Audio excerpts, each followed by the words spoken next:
नमस्कार दोस्तों, आप सभी का स्वागत है आपके अपने चैनल क्लास एवरीवेयर पर। तो दोस्तों, आज की इस क्लास में हम रेलवे के द्वारा जो भी साइंस के 2014 से लेकर अब तक क्वेश्चंस पूछे गए हैं उनके बारे में पढ़ेंगे। और दोस्तों, मैं रेलवे के साइंस के प्रीवियस ईयर क्वेश्चंस की सीरीज चला रहा हूं और यह हमारी 9वीं क्लास है।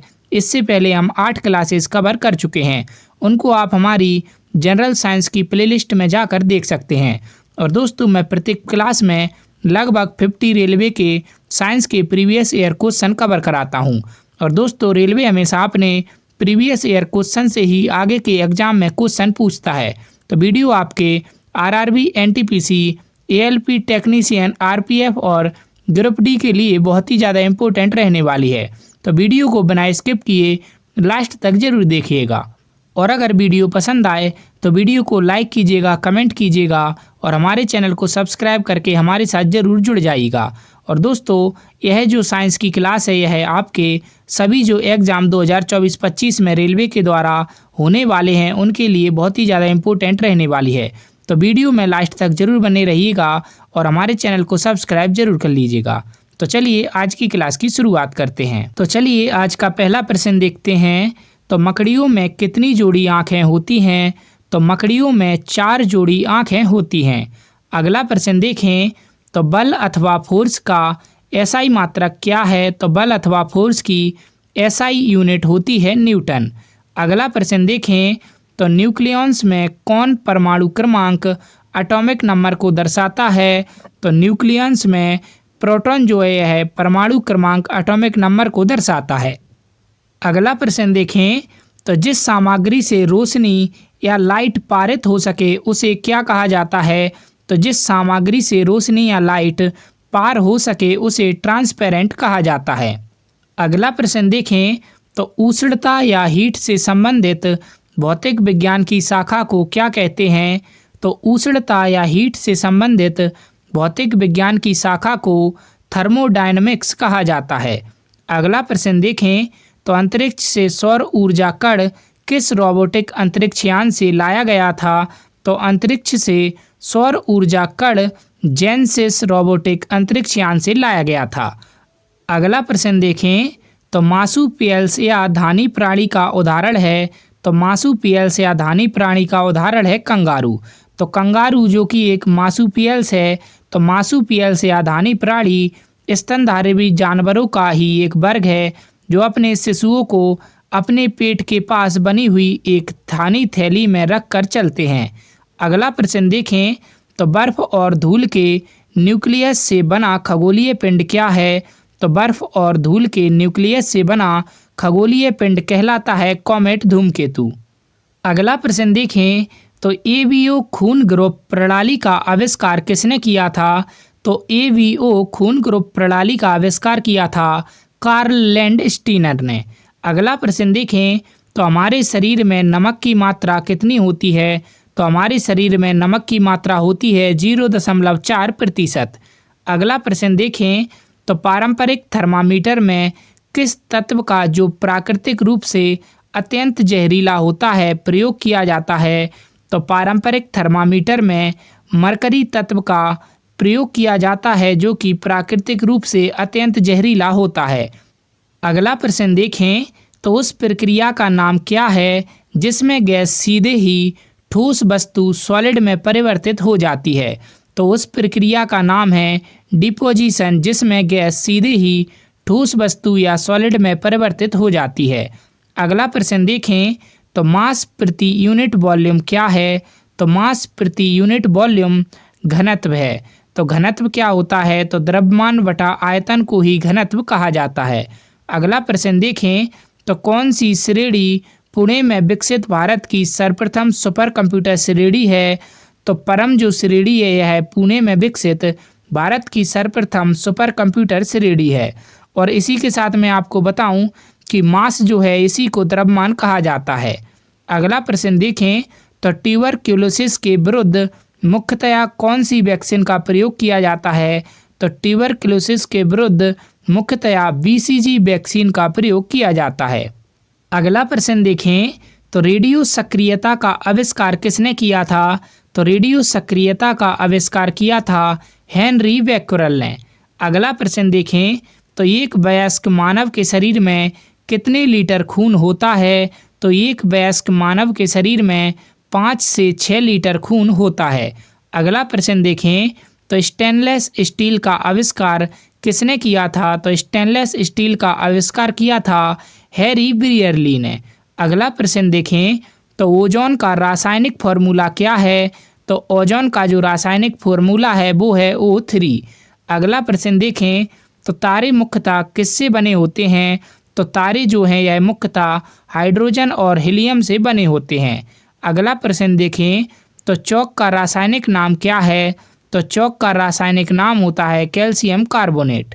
अगला प्रश्न देखें तो सिरोसिस रोग शरीर के किस अंग को प्रभावित करता है?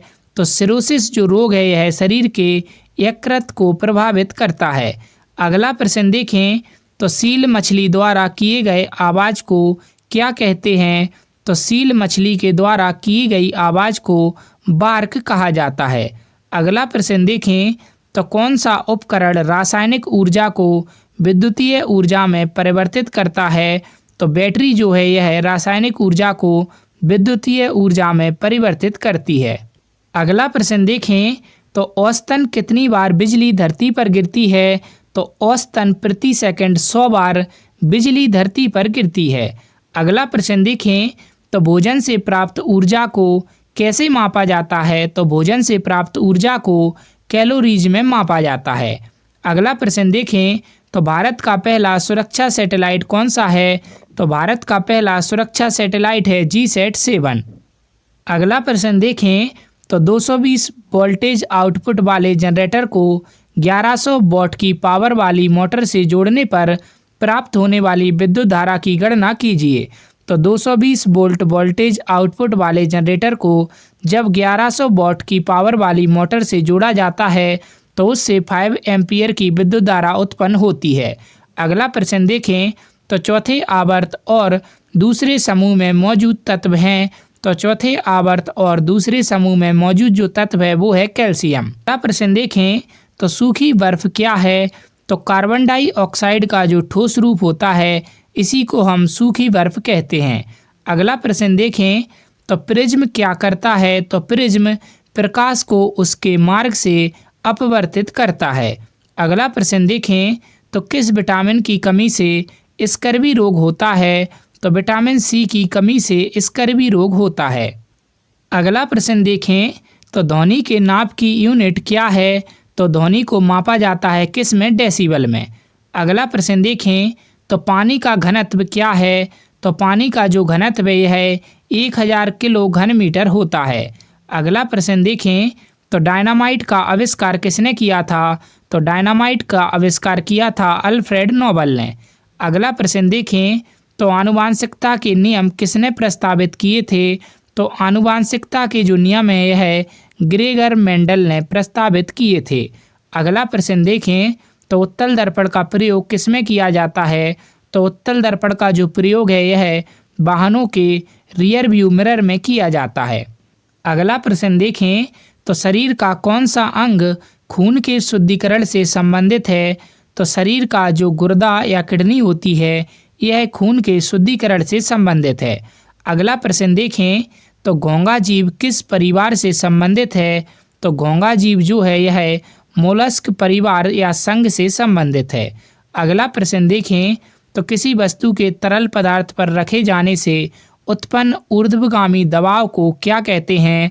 तो किसी वस्तु के तरल पदार्थ पर रखे जाने से उत्पन्न ऊर्ध्वगामी दबाव को बुओयंट फोर्स कहा जाता है। अगला प्रश्न देखें तो विलवणीकरण या डिसालिनेशन क्या है? तो विलवणीकरण या डिसालिनेशन एक ऐसी प्रक्रिया है जिसमें नमकीन पानी से खनिज पदार्थ को अलग करती है। अगला प्रश्न देखें तो ईमेल का गठन किसने किया था? तो ईमेल को किसने बनाया था? तो रे टॉमलिंसन ने ईमेल को बनाया था। अगला प्रश्न देखें तो ब्लू मून क्या है? तो महीने में आने वाला दूसरा पूरा चांद जो होता है उसी को हम ब्लू मून कहते हैं। अगला प्रश्न देखें तो बिजली के एक सेल में कितने टर्मिनल होते हैं? तो बिजली के एक सेल में 2 टर्मिनल होते हैं। अगला प्रश्न देखें तो एक हाइड्रोजन एटम में कितने न्यूट्रॉन होते हैं? तो एक हाइड्रोजन एटम में कोई भी न्यूट्रॉन नहीं होता है।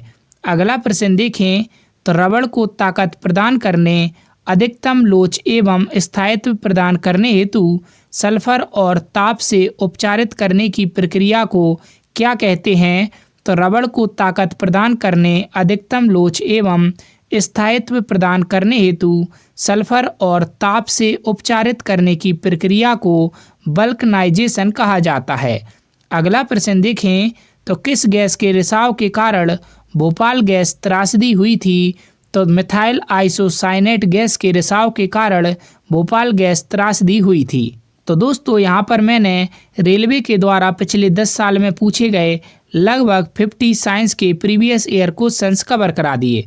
उम्मीद करता हूँ दोस्तों क्लास आपको अच्छी लगी होगी। अच्छी लगी हो तो क्लास को लाइक कीजिएगा और हमें कमेंट करके ज़रूर बताइएगा। और दोस्तों हमारे चैनल को सब्सक्राइब करके हमारे साथ ज़रूर जुड़ जाइएगा। और वीडियो अगर पसंद आई हो तो लाइक कीजिएगा और अपने दोस्तों के साथ शेयर ज़रूर कर दीजिएगा। और दोस्तों इसी के साथ मैं डेली 6 बजे सुबह करंट अफेयर्स की क्लास भी लाता हूं, जो कि आपके रेलवे और एसएससी के सभी एग्जाम्स के लिए बहुत ही ज़्यादा इम्पोर्टेंट रहने वाली है। तो इस क्लास को भी आप डेली देख सकते हैं। लगभग 95% जो करंट अफेयर्स और स्टैटिक जीके के प्रश्न है वह आपको हमारी डेली करंट अफेयर की क्लास से देखने को मिलेंगे। तो दोस्तों चैनल को सब्सक्राइब करके हमारे साथ ज़रूर जुड़ जाइए। धन्यवाद।